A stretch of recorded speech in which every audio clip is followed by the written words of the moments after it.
Hi, I'm Bart Hansen. I'm the owner and lead instructor for CrushLivePoker.com. The following hand comes from our call-in show that we record at 4:45 p.m. Pacific Time every Monday. If you want to call in your hand, check out the instructions in the video description. Our next caller, Pavlos, I got a chance to meet him at the CLP meetup, and I think he has a hand from the 888 tournament. Is that right, the World Series? That is correct. But before we go on the hand, first, I want to thank you because with Crush Live Poker, the early stages of tournament, I play way, way better, and it has increased my deep runs. So nice. I know Crush Live is mostly cast, but, and I play tournaments, but it has helped me to that extent. So awesome. Thank you for that. I appreciate it. So the 888 tournament, which is, I have played this one in the past, but these are some of the ones that I sort of try to avoid. And the reason why is because if I'm in Vegas playing a lot of tournaments, because of, they're multi-reentry, which is fine, but there's the lines. It's just kind of a shit show. Like, it's not a very enjoyable experience, at least for me, if I'm playing a lot of tournaments, to play like the Colossus or the 888, just the physical shit show that goes on around it. But it's an $880 buy-in. Yeah, but Yeah. day two is 60 minutes. Okay. Deep, yeah. You have deep stacks, and it's 888,000 guaranteed for first place, and Sure. that's a lot for 888. And also too, I mentioned this as well. Like when I made my deep run in the monster stack this year, there was a guy that I was talking to. I was playing the OE, and he made a really good point. And I forget his name. Like I've played in all these like high stakes, like '08 tournaments and some other 10Ks. Most of the time, those are mainly professionals or guys that are accustomed to playing like big tournaments and have been around for a long time. Now, I might be better than them like at certain disciplines, but if you can get to the end of one of these tournaments, like the Monster Stack, like the Millionaire Maker, like Colossus, like 888, people make huge ICM blunders at the end.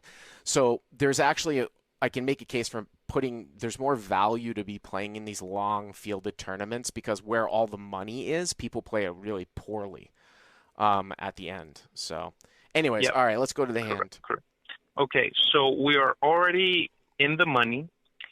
Final 5 hands before the end of the day. Okay. Blinds are 10,000, 5,000 with a 10,000 big blind ante. We are UTG +2 on an 8-handed table, and we have 520,000. So that's about what, 52 big blinds. The other thing about the 888 is it's 8-handed too, right? Instead of these other ones that are 10-handed. From what I remember, is that right? Is it 8-handed? What was it? Yes, 8-handed. It's 8-handed. Right. Which is, as opposed to these other ones, which are 10-handed on day one. So that's a little bit more comfortable. Correct. So more action. Yeah. All right. So we have Ace of Clubs, King of Spades. Okay. And we open to 22,000. Okay. And 3 spots after me, so that's the hijack, I think, right? Okay. Yep. Somewhere there. He calls, and he has around 300,000. Okay. Everyone else folds. Flop comes 9 of spades, 5 of clubs, 3 of spades. So 9 of spades, 5 of clubs, 3 of spades. You have ace king with the king of spades. You're the pre-flop raiser, right? Correct, yes. Okay. I see bet 32,000, which is, I think, around 40%-ish. Okay. Around somewhere there. Mm-hmm. And he calls. So this is interesting, and I will definitely admit that I don't know the answer because I know that there's a lot of new tournament material out there. Like I know Nick Petrangelo just put out an advanced tournament thing on a different site, and I've seen some other things too where there's just banging home textures. Like I had, and he did a seminar at the PKC house where I was really, his approach was really not anything that I had heard of before in certain situations, but it was usually, it concentrated more on heads up against the big blind, like you open from +2, big blind defends, and like he would advocate like making like very large bets on textures that I wouldn't have thought were good textures, like 9-5-7 check, make an 80% pot size bet. And what's interesting about that is that actually when you play in a tournament, the guys that actually give the most trouble are the ones that vary their bet sizes or just always bet large. And you see that with older players sometimes too, where I actually won't even call against them with certain hands because I know just an automatic bomb is going to come, and how much am I going to basically bleed off my stack. The reason why I bring this up is because on this particular texture, I don't know if you're supposed to bet or not. I mean, I know that I just put out a tip where when you raise and somebody in the field calls you, especially if they flat call you with people to your left, with people to their left, they're supposed to be really, really strong. Like they're playing almost a stronger range than you are. One of the things that Nick had said, like if you raise from under the gun and like under the gun one calls you, you're almost supposed to check 100. So he's advocating like betting 80% of pot against like the big blind on a board like this and checking 100 when a guy to your left calls. You do have a backdoor spade draw with the king of spades. I just seem to think that I feel like this particular hand might be played better as a check call, Pavlos, and maybe take like king, jack of clubs as a bet. I mean, that's just my inclination. I don't really know the answer. I can't be all that bad to bet. I'm wondering about the sizing because I wonder if you bet smaller, if you can get called by worse highs, whereas here, are you getting called by worse? Are you with me? I don't think we're gonna get called by worse, unless it's like a flush draw or something like that. Combo draw would probably raise it there, but we start. I see it that I'm starting to so I can apply pressure on. Right. You're starting a multi-barrel. Yeah, right. So if you bet calls like pocket fours or something like that, right? Yeah, and any card above 9, I'm going to bet it. Unless it's a 10. With a 10, I might shut down. Unless it's the 10 of spades, maybe. Yeah. I would continue. But with Jack, Queen, any face card, obviously an ace, I'm going to continue to bet there. So you bet 32. That's how. Right. Yeah. You bet 32,000 on the hijack calls. Okay. What's the turn? Okay. Turn is a queen of clubs. Okay. And consistent, I bet 52,000, which okay. I'm not sure. Maybe I should have sized it a little bit more. I don't know. I mean, the thing is that I don't know if you're trying to get him off of like 4s through 10s here.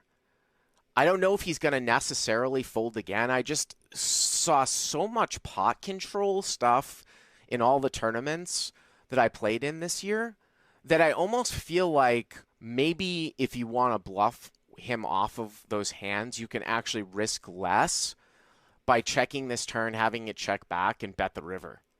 Again, I don't know the specific answer because I just can see like if you're going to bet 52 here into like, into 100 or something like that, and then he calls again, like he might be calling to fold the river, but are you going to pull the trigger like as a 3-barrel, obviously, at the end, you know what I'm saying? But okay, so you bet 52,000.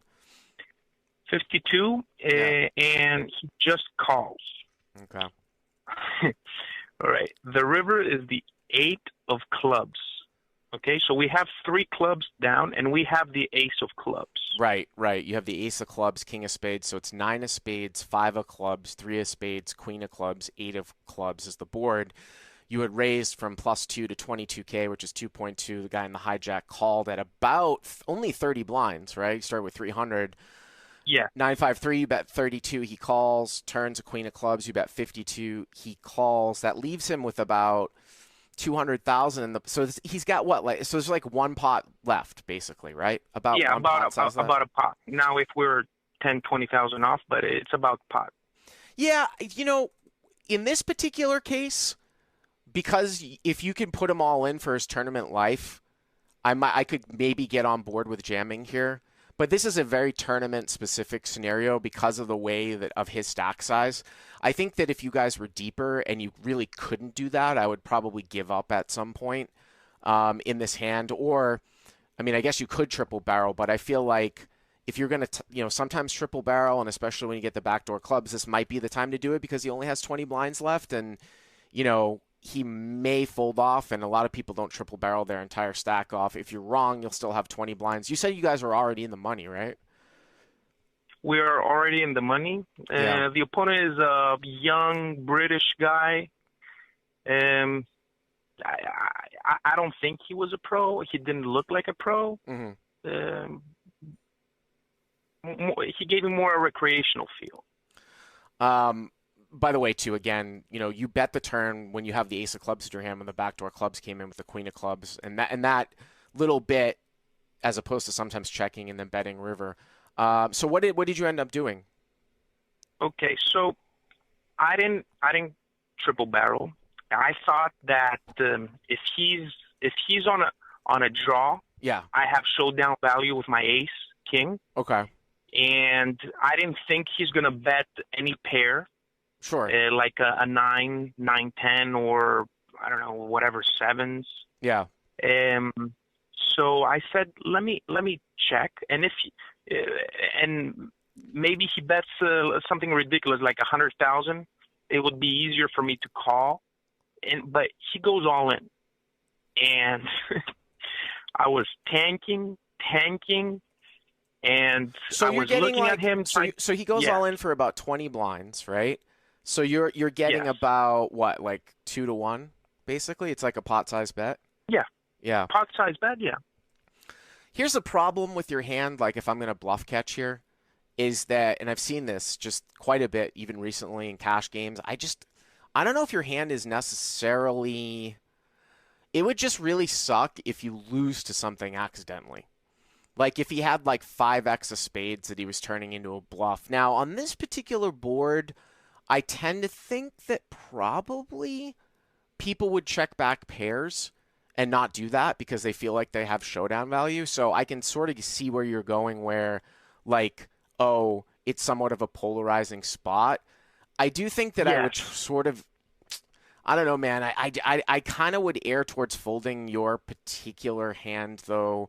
Again, now it's worse for you. Like, you're talking about structuring a three-barrel bluff, but it's actually worse for you that you have these cards. Now you'd almost rather have like ace king of hearts. You see what I'm saying? Because well, I mean, he doesn't. I mean, you've got a spade in your hand, so it yeah, cuts down on that that. played a role. Yeah, that played a role in my decision. I was afraid that if I felt that I was good, okay, and Mhm. that's why I was tanking. I was looking at him. I got a little bit of live tell that he was bluffing, but again, it's I cannot rely on that. So only the fact that I had the king of spades in my hand Yeah. took out more flush draws, and I said, "Oh man, okay, let's say he is weak, but he has something like I don't know, like a pair and a flush draw, like you said, that he decided to turn it into a bluff, Yeah. and he is weak, but my better than my ace high. That's what I mean. Yeah. So That's why I think I yeah, probably would so fold. I told him you're lucky that right now I'm a pussy and I'm not calling, but I know I'm good. So I open folded ace king, Yeah. so maybe he can show, and he did show ace ten of spades. Ace 10 of spades. Yeah, I mean that's just one. I Yeah, mean I just think that that's a very very occasional type of thing, and I don't know if you're going to be good in that spot 1 out of 3 times. Maybe you're good 1 out of 10 times. Also, too, like stack maneuverability. If you call and you're wrong, I think there's a fairly large difference between being at 20 blinds, right, and 40 blinds. Basically, it's for half your stack. So, yeah, so I can get yeah, on board there with the fold, but that's an interesting one, Pavlos. I appreciate the call. yeah, yeah. Yeah, the question was maybe if the shove at the end would be better because I was thinking the hand. I said, what if I had shoved? Since I'm blocking the nuts. Yeah, I mean, Yeah, you're not trying to prevent him from bluffing with the shove. You're just trying to get him off of some sort of pair. And like I said, I don't know if a guy's ditching, yeah, say, like pocket sevens or pocket eights on the turn, right? But if you were to move yeah, all in on the river, I think that they would. Now, maybe not eights because it ran into it at the end, but you just see what I'm saying, like especially with the ace of clubs. So maybe with your specific hand, you do jam to get him off of some of those hands. But thanks for the call. Hey guys, if you like what you've seen here, please click on the subscribe button and you'll get notified every time we put up a new video. And if you want to check out crushlivepoker.com for the first month free, use the code YTA200. Click on the link right there.